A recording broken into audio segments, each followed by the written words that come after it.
The tactics emboldened by this bill are dehumanizing and racist, and it will allow police to terrorize. Border security or blatant racism. Controversial testimony at the state capitol this week. I had already just warned you not to do that, and you went ahead and did that, so we're going to go ahead and conclude. The fiery exchange between a lobbyist and GOP lawmakers over House Bill 2748, which would authorize state and local police to arrest people suspected of living here illegally. The proposal closely resembles a new law in Texas, a law that prompted the ACLU to issue a travel advisory. It's unconstitutional. Other states are going through and have gone through this exercise again. It's unconstitutional.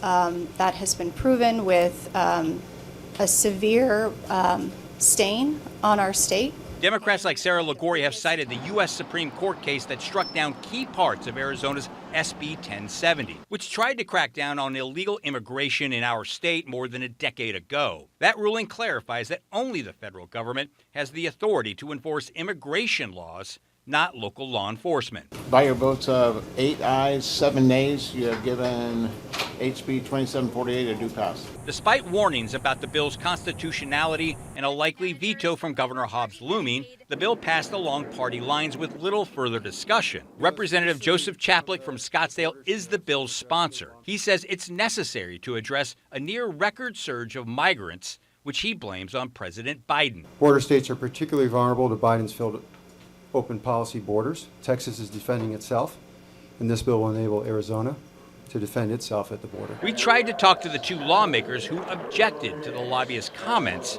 Representatives Rachel Jones and Cory McGarr, but they did not respond to our request for comment. And there is an identical bill working its way through the Senate. Now, both of them face a full vote on the floor of their respective chambers. Back over to you guys. Yeah, and it's something that's being debated at our nation's capital right now. Those lawmakers can't seem to reach an agreement. So, yeah, other states are trying to do something to answer to their constituents. And there are other legislative measures happening down there. Yeah, there's a lot of legislative measures right now to deal with immigration. Again, we started off talking about how it's an election year. So it's all kind of tied into that at this point. And what's interesting to me, and it's a real question I think we're going to have to be asking ourselves and watching how this plays out as this moves forward. You heard Republicans in the package talk about how they blame Biden for the immigration and the surge. And sure, there is a near record surge, and it has been for a while now at the border. They're blaming Biden for that.